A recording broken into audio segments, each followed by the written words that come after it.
Yeah, that's right. I'm good. Yeah, we don't need no headsets. Good to see everybody on this beautiful day here. Going into the weekend and all that good stuff. So, all right, we ready? Thanks for tuning in. Tell everybody, make sure that you like, hit subscribe, thumbs up, share, the whole 9 yards, right? I knows how to do that anymore, right? So, yeah. All right, ready, Frank? Yep. In 3, 2, and 1. Hey folks, welcome back to your Frederick Real Estate Update. I am Darren Ahern with RE/MAX Results, coming to you with 20 years plus experience in the Maryland and PA region, Southern PA. I just had somebody ask me, how far up in PA do you go? I was at an event last night, and I told them, Harrisburg's out of my league, Carlisle, all that, but Southern Maryland, all the way wrapping around to Waynesboro, and Breezewood's kind of on the edge, but I can do it because I do go to Western Maryland. I just had a house out there we're going to talk about. So, and I have also with me the man who I didn't forget about, sitting right here, the wingman from Presidential Bank Mortgage with all the money, Mr. Terry Kernan. There it is. All right, good to see you guys. Thanks for tuning in each and every week if you're brand new. I'm on the Facebook part. We do all the hashtagging and everything. You can go on WFMD.com. Go in the drop down on there on your Frederick Real Estate Update. And you can listen to 307 past programs because today is 308. So we got 307 past programs with all kinds of great information. We keep you up to date and relevant. Everything we talk about predominantly is because it's coming from you guys. And so all of you listen to me, Facebook and all that good stuff. Make sure you subscribe. The YouTube link that we put out as well. You can definitely do the thumbs up and subscribe and share it with everybody that you know and all that good stuff. Terry, one of the things we haven't done is a summer giveaway. Next time we go live, we're going to do that.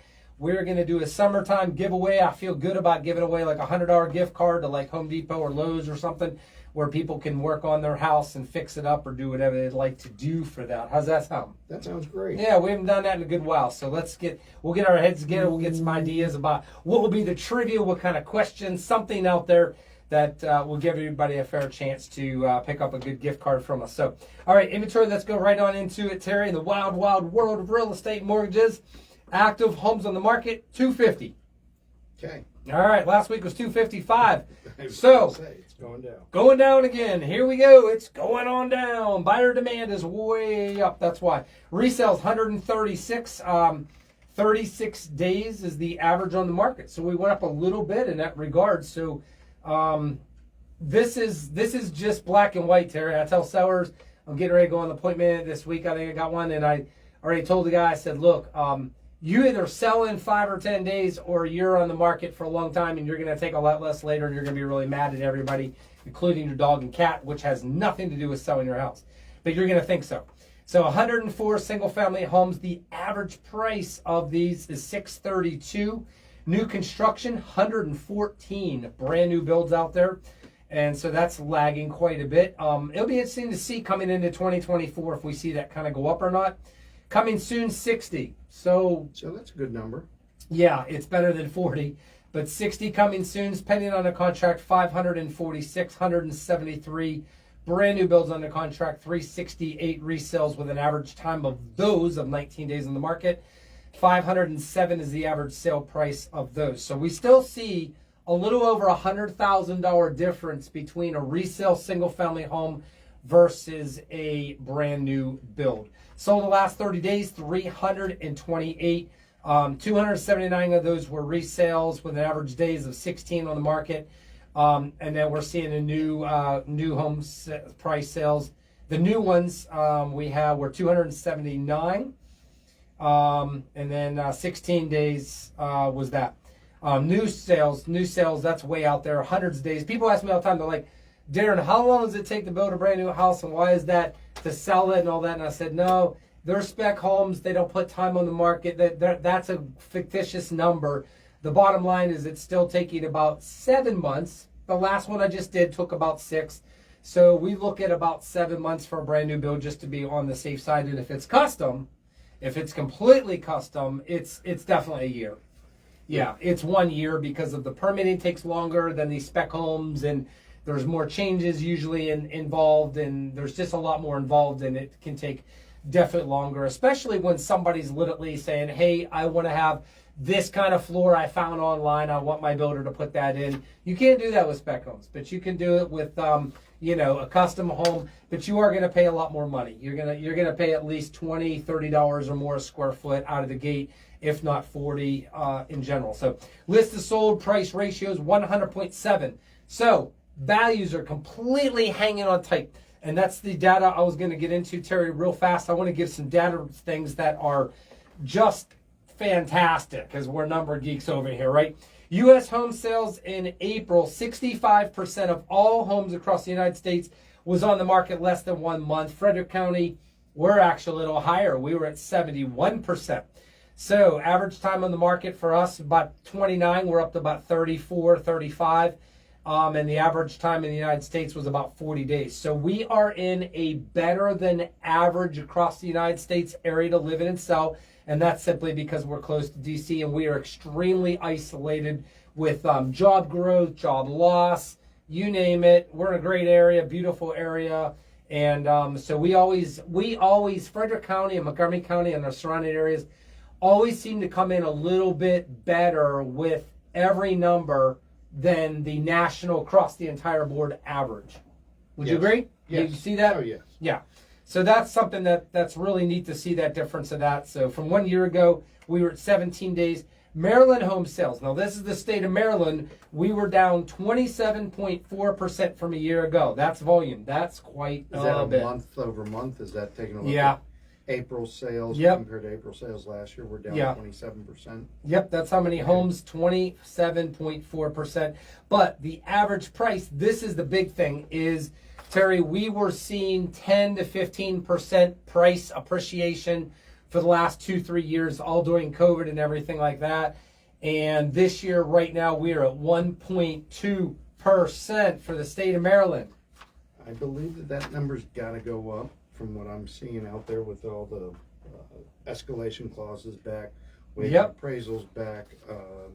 It is back to where we were, a year ago at this time. Yeah, they're predicting we'll be up about 5 or 6% in our area here. That's kind of what I thought. If we're up 5 to 6% with growth prices of homes for 2023 in our area, lights out. That's all I can say. With everything going on in the world, the economy, and this and that and everything else, I will take it because that's basically the average right now. So seeing those 10 and 15%, 20% appreciations per year, man, oh man. But I'm surprised, to be honest with you, I'm surprised there's a good chance we will not see negative numbers. Now, somebody may say, well, if I have $1 million home in Frederick County, why does it feel like I'm having to sell it? Yeah, $1 million and above, you're probably going to see flat or a loss of value over if you sold a year or two ago or whatever. That's probably true, depending on what updates you've done in the home, and there's a lot to it, and I'll be glad to help you with that. But in general, I just tell sellers, just be glad you're not losing your shirt. This is not 2008, 9, and 10. That's what you need to be really excited about right now. Absolutely. Yeah, Absolutely. So Frederick County sales in April, 77% homes on market less than 30 days ahead, and days on market 29, down slightly from a year ago. 52 was the highest days on market average median we had gotten to. And so buyer demand is still winning the game of supply and demand right now. So rent versus buy. Oh, I put a post out on my thing yesterday about rental versus buying. Terry, it stirred the pot up. We got some serious amount of inquiries and activity. I was starting to get nervous. I thought I was going to have a Facebook brawl, man, on my site with everybody interjecting, because there are those that are, hardcore. It's not always, buying. Sometimes rent is a good thing. Yeah, there's cases of it. I would say probably, 10, 20% of the time. Yeah, you have no business buying a house or something. You should probably rent. But I look at the pros and cons with everybody. But all in all, this is numbers that you can't make up. Median asking rent in Frederick County was $1,732 a month, or $354 a month, which is 25.7% higher than at the same time in 2019 pre-pandemic stuff. The average rent is going up. What percentage of rent do you think is going up? How much do you think rent's going up?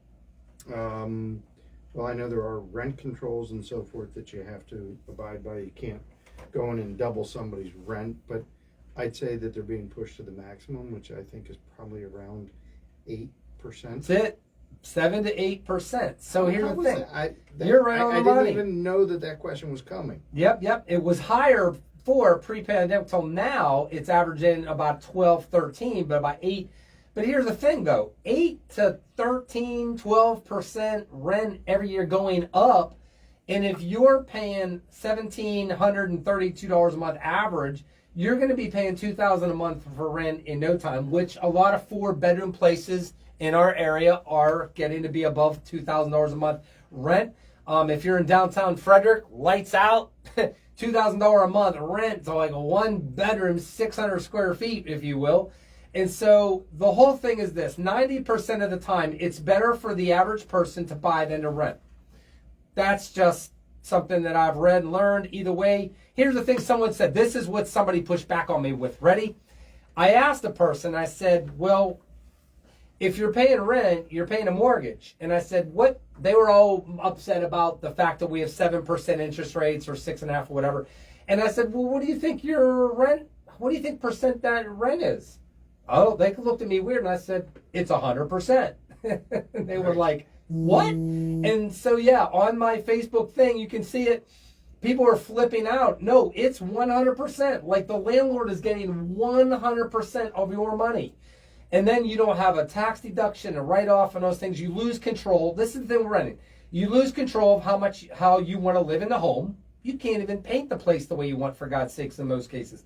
You never get anything back. 100% of it goes up the chimney every month, burning up.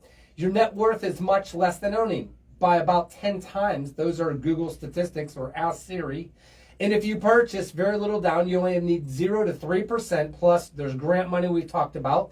And it's usually less than you think to get into a home. You have control over how you want to live. You got tax deductions, changes of values are going up. Terry, we've shown it. When was the last, we did the numbers on our program probably 2 months ago. When was the last time we saw values go down in real estate? When was that? 2009 and 10. That's it. So if you bought in 2011, you've had 13 years of positive appreciation, tax deductions, do what you want with the house for 13 years. Tell me how that's a bad thing. Just anybody, seriously, tell me how that's bad. It's not bad. So that's the big thing. And I think the thing, Terry, is some of the people on there were saying, yeah, but we're going to have a big crash. The whole economy, the debt ceiling, the sky is falling, and we're going to wait it out. We're going to see prices of homes come down 10, 20, 30% like we did before. I don't know. I don't think so, but too much buyer demand. And that was the thing I haven't gotten to those yet to say, look, the dynamics are completely different than way before. And the number one thing is this: buyer demand ain't going nowhere because its population going up and the building of homes is not keeping up. What are we, 1.8 million new homes behind the 8 ball still? Yeah, we build, I think, we build less than 1 million. Yeah. And we need about 1.2 million for demand. That's what I mean. So we are like 1.8 million homes that if they all got built today, Terry, that only replenishes the population that says we need housing. Mm-hmm. People need to think about this. All right, so I went over a lot of numbers. Good stuff for you to think about. And let's get into mortgage stuff. What's going on in the crazy world of the markets and rent rates and the mortgages and all that? So the big thing this week was, I talked last week about rates going up. And we talked, and I said, you know, if I was buying today, I would just not look at rates and reevaluate around the middle of June, because we're going to see some stability. Yeah, okay, it's coming. And what did I say needed to happen? Basically, they needed to raise the debt ceiling. So miraculously, they all were able to raise the debt ceiling, which to me is kind of, well, let's put it this way. They raised the limit that they allow themselves to get into debt. Okay? So it's kind of like you sitting around saying, hey, should we raise our the amount that we can be in the hole, sure, let's do that. But a lot of fanfare goes with it, and a lot of, arguments and everything. So that basically happened. It basically is happening, and it's going to settle things down.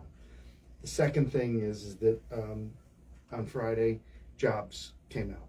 Mm-hmm. There were more jobs created than anticipated, but the unemployment went up from 3.4% to 3.7%. So we saw a huge rally on Friday in the stock market. Good news, right? Yeah. The jobs were key. So what that signaled was that there's still job creation, but the unemployment rate did go up. More people were getting back into the market, getting back into the job market. So rates, I think, are going to settle down. All week long, they were coming back down from the 2-month highs that we were experiencing the week before. So they are settling down. I think what's going to happen is we're going to see a continuation of them settling down, and basically that's what we're taking a look at with the rates, okay? Is we'll see some sort of stability here.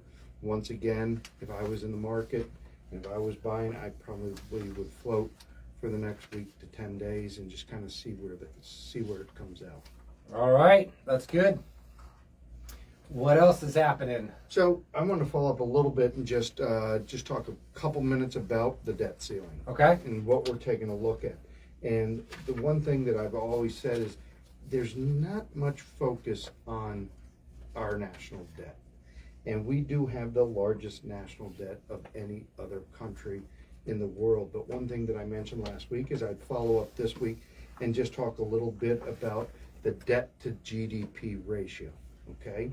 And I'm going to try to explain this really fast. I know we got some other things to talk about, but the debt to GDP ratio, it's an economics, it's a metric that they use, and what that does is it compares the country's debt to its gross domestic product.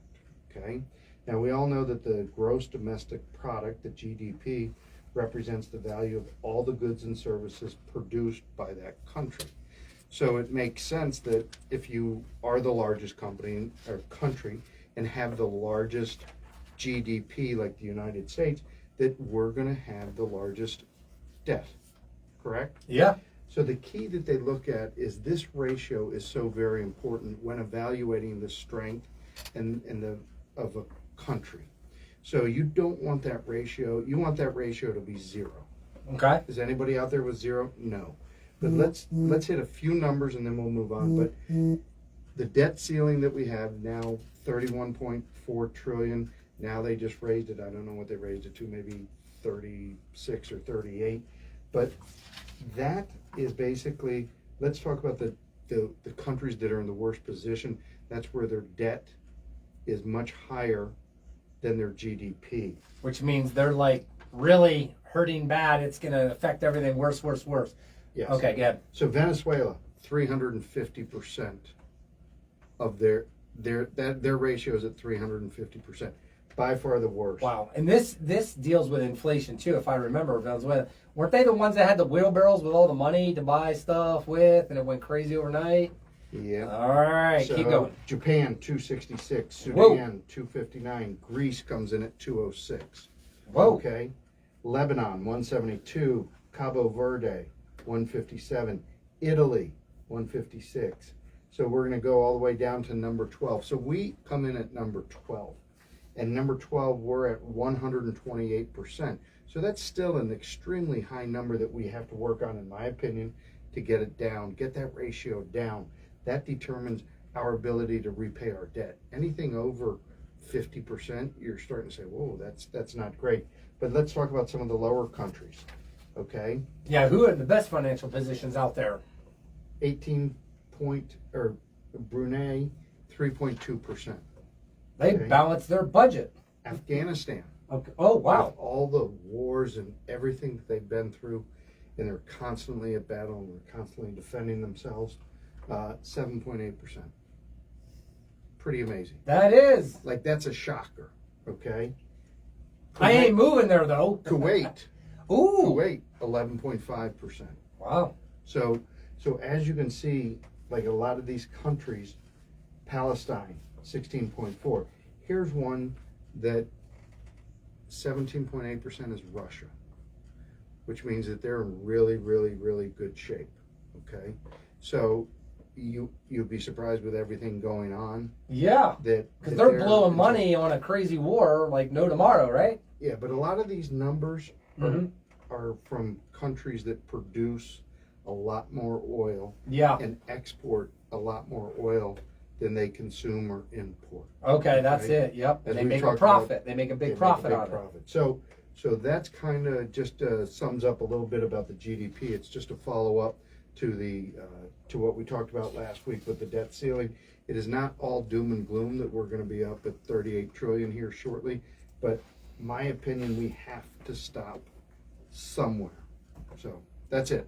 All right, maybe we should call some of those officials and those financial people in some of these countries like Afghanistan to say, hey, can you help us figure out how to get us from 128 down to, I don't know, just 100%? What's that take? No, we're going to figure this out, I'm sure. You no doubt about it. All right, life on the streets, Terry. Here we go. Just had an appraisal issue. I listed a house for sale, Terry. We had in the market for like 3 days, 4 days, got like 8 or 10 showings, which isn't bad at all, and bingo, got an offer. Guess what that offer was? Without any other multiple offers, they went 10,000 higher, no inspections. I was able to negotiate, twist their arms, and get them to do what the sellers were wanting. Okay, they went 10,000 higher, everybody's good, everybody's happy with it until the appraisal. So, what percentage of appraisals do you think are happening right now in our market we're at? That we're seeing them come in low. Yeah. See a little pushback. We're starting to see a little bit of pushback. It's not tremendous. I think it's less than probably 20%. Yeah, a little bit. 19. You are way too good at this game. Really good. It was at 17. We're I at did 19%. not see that answer either. I know you didn't.